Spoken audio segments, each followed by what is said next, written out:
Hello students, कैसे हैं आप लोग। उम्मीद है ठीक होंगे और पढ़ाई सबकी ठीक ठाक चल रही होगी। आज बारिश के चलते आप लोग का क्लास डिस्टर्ब हुआ। संख्या काफ़ी कम थी स्कूल में, इसलिए क्लासेस बहुत अच्छे से नहीं चल पाए। लेकिन उम्मीद है कल का दिन अच्छा होगा और संख्या भी आप लोग की ठीक ठाक होगी, पढ़ाई और अच्छे से चलेगी। खैर, ये आप लोग के ऑनलाइन सेशन में ये जो वीडियो मैं लेके आता हूँ, उसी के सीक्वेंस में ये नेक्स्ट वीडियो है क्लास 10th के ही ज्योग्राफी पोर्शन का, क्लास 10th के एसएसटी का ज्योग्राफी पोर्शन का ये थर्ड चैप्टर को मैं लेके आया हूँ। थर्ड चैप्टर को मैं लेके आया हूँ। इसमें ये तीसरा पार्ट है जल संसाधन, वाटर रिसोर्स। वाटर रिसोर्स के बारे में ये पूरा चैप्टर है। बहुत ज़्यादा इन्फॉर्मेशन है और बहुत इम्पॉर्टेंट इन्फॉर्मेशन है जो बिहेवियरल कॉन्सेप्ट में आप लोगों के लिए बहुत इम्पॉर्टेंट है। इसलिए इस चैप्टर को थोड़ा 2-3 पार्ट में मैं लेके आऊँगा और बहुत अच्छे से समझाने की कोशिश करूँगा। ठीक, अभी मैं स्टार्ट कर रहा हूँ। कुछ महत्वपूर्ण पोर्शन को यहाँ पे मैं आपके सामने लेके आया हूँ। उम्मीद है आपको पसंद आएगा और आप इसे ध्यान से सुनेंगे और समझेंगे। ठीक, शुरू करते हैं। देखिए, जल संसाधन। ठीक, जल संसाधन जो है एक्चुअल में वाटर एक साइक्लिक फॉर्म का रिसोर्स है जिसे चक्रीय संसाधन कहा जाता है। जल जो है ये चक्रीय संसाधन है। क्यों चक्रीय संसाधन है? क्योंकि एक तो ये वर्षा के रूप में प्राप्त होता है, फिर नदियों के द्वारा फिर नदी, झील, तालाबों, समुद्रों में जाता है, फिर वाष्पोत्सर्जन की क्रिया होती है और फिर ये बादल बनता है, फिर बरसता है और फिर उसी रास्ते जाता है। तो ये एक चक्र चलता रहता है, इसीलिए इसे चक्रीय संसाधन कहते हैं। जल को एक चक्रीय संसाधन कहते हैं। ठीक, पृथ्वी पर जो भी जल है, हमारे अर्थ पे जो भी जल है, उसका 75% वो खारे जल के रूप में। खारे जल के रूप में का मतलब हो गया नमकीन जल, जिसमें नमक की मात्रा ज़्यादा है, वो पीने योग्य नहीं है। तो जो पृथ्वी पे उपलब्ध जल है उसमें 75% जो है वो खारा जल है और 25% मीठा जल। मीठा जल का मतलब हो गया जो पीने योग्य है और विभिन्न रूपों में है, उसको हम अभी देखेंगे। ठीक, उसके बाद जो पीने वाला जल है या 25% जो अलवणीय जल है, वो जल किस रूप में है? वो हिमनद के रूप में है, जिसे ग्लेशियर बोलते हैं। ठीक, वो ध्रुवीय क्षेत्रों में, उत्तरी ध्रुव और दक्षिणी ध्रुव में मोटी जमी बर्फ की परत के रूप में है। उसके बाद हिम चादरों के रूप में है, जो विभिन्न क्षेत्रों पे अत्यधिक तापमान होने के चलते बर्फ के रूप में बिछी रहती है। उसके बाद पर्वतीय क्षेत्रों में अत्यधिक ऊंचाई पे उनके शिखरों पे बर्फ के रूप में जमा है, जहाँ से नदियाँ निकलती हैं। ठीक, तो जो मीठे जल हैं वो विभिन्न रूपों में हिम के रूप में जमे हुए हैं। ठीक, अब आगे हम आते हैं, भारत की बात करते हैं।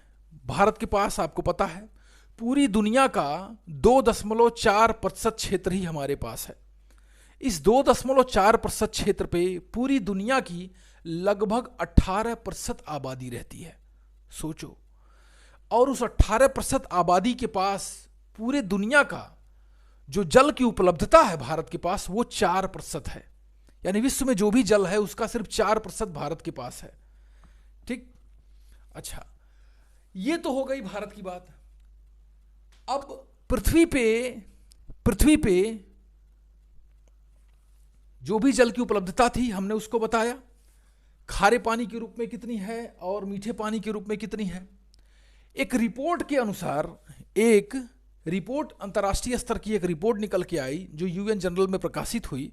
उस रिपोर्ट के अनुसार 2025 तक हमारे देश में जल की भयंकर कमी होने वाली है। आश्चर्य की बात यह है कि हमारे देश में 7 बड़ी नदियां हैं। 7 बड़ी नदियां हैं, बड़ी नदियां हैं। और जिसमें से लगभग 55 हैं जो औसत दर्जे की नदियां हैं और 114 छोटी नदियां हैं।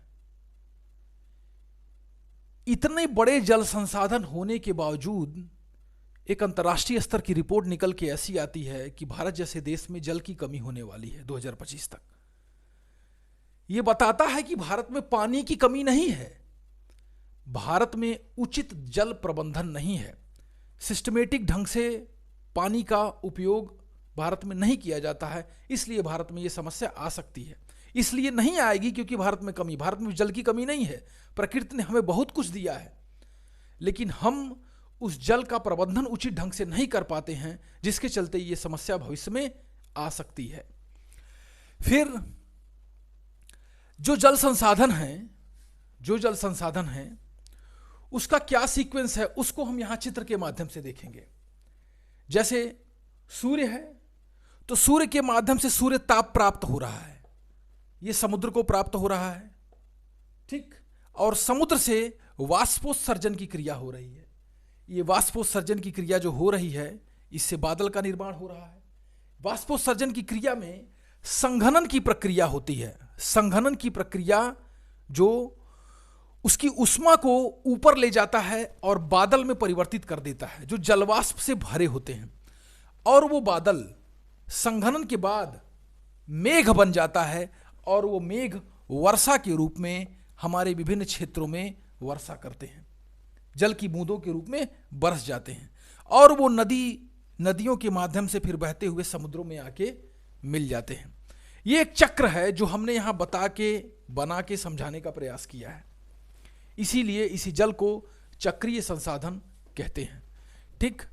अब देखिए, जल के जो महत्वपूर्ण बिंदु थे उसके बारे में बताया। जल के जो स्रोत हैं, जल संसाधन के जो भी स्रोत हैं, वो किन रूपों में है और किस प्रकार हैं, उसको समझेंगे। देखिए, जल संसाधन के जो स्रोत हैं, धरातली जल के रूप में है, भूमिगत जल के रूप में है, वायुमंडलीय जल के रूप में है और महासागरीय जल के रूप में है। अब यहां समझने वाली बात है, धरातली जल के रूप में जो जल है उसका मूल स्रोत क्या है, यानी धरातल पे जो भी जल है, नदी, झील, तालाब, इन सब में जो जल है वो कैसे आया है?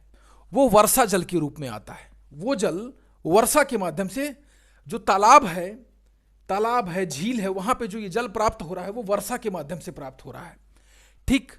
फिर उसके बाद हम देखें जो भूमिगत जल है, भूमिगत जिसको हम अंडरग्राउंड वाटर बोलते हैं, हमारे घर में जो पानी का मोटर है, ठीक, समरसेबल जो लगा हुआ है, गांव देहातों में जो नलकूप लगा हुआ है और जो पंपिंग सेट लगे हुए हैं, वो सारे के सारे जल को कहां से प्राप्त कर रहे हैं? भूमिगत जल से, भूमि से जल को प्राप्त कर रहे हैं, ठीक। वो जल कैसे वहां पहुंचता है? जो वर्षा का जल है ये मिट्टी में रिसाव के माध्यम से धीरे धीरे भूमि के नीचे जाके एकत्रित हो जाता है, और इसी जल को हम जो है वाटर पंप के माध्यम से, नलकूप के माध्यम से, पंपिंग सेट के माध्यम से निकाल के पीने के काम में, सिंचाई के काम में इसका दोहन करते हैं, ठीक। और वायुमंडलीय जल जिसे हम बोल रहे हैं, ये वायुमंडलीय जल क्या है? वाष्पोत्सर्जन की क्रिया के फलस्वरूप जो संघनन की प्रक्रिया होती है, उसी से ये वायुमंडलीय जल जलवाष्प के रूप में बनता है और फिर बादल के रूप में बन के वर्षा की बूंदों के माध्यम से ये धरती पे आ जाता है, ठीक। तो जो वायुमंडलीय जल है ये जलवाष्प के रूप में है। महासागरीय जो जल है ये खारे पानी के रूप में संचित है, खारे पानी के रूप में संचित है। जैसा हमने शुरुआत में ही बताया, लगभग 75% जल ऐसा है जो खारे पानी के रूप में है, जिसका कोई उपयोग नहीं है हमारे लिए, ठीक। हम उसे पीने योग्य तभी प्राप्त कर सकते हैं जब वाष्पोत्सर्जन की क्रिया हो और संघनन की प्रक्रिया हो, फिर वो वर्षा की बूंदों के रूप में हमें प्राप्त हो, तभी हम उसे पीने, तभी वो जल चक्र का माध्यम बन के और फिर भूमिगत जल के रूप में हमें प्राप्त होगा, चाहे झील और तालाबों के जल के रूप में हमें प्राप्त होगा, ठीक। तो ये जो जल संसाधन के विभिन्न स्रोत हैं, हमने इनको देखा। उसके बाद ये जो एक चक्र बना हुआ है, ये वाटर साइकिल का, इसको हमने देखा।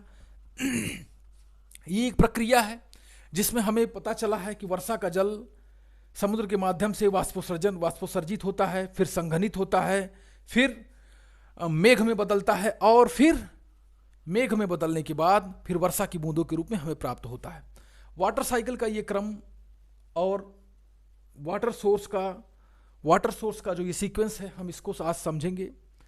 आप भी थोड़ा सा इसके बारे में अध्ययन करिएगा, क्वेश्चन पूछिएगा, दोनों लोग मिल के इस चीज़ को अच्छे से पढ़ेंगे, समझेंगे। बहुत ही इंटरेस्टिंग टॉपिक है, बहुत कुछ आपको जानने और समझने को मिलेगा। मैं भरसक प्रयास करूंगा कि बहुत ही रुचिपूर्ण तथ्यों को आपके सामने रखूं, जिससे आपको जानने समझने में आपकी रुचि और बढ़े। ठीक, आप सभी लोगों से उम्मीद है आप वाटर साइकिल का एक मैप बना के जो है हमको दिखाएंगे। और कोई क्वेश्चन या कोई डाउट होगा तो आप उसे कमेंट के माध्यम से जरूर पूछेंगे। आज के लिए बस इतना ही। Good night and good luck.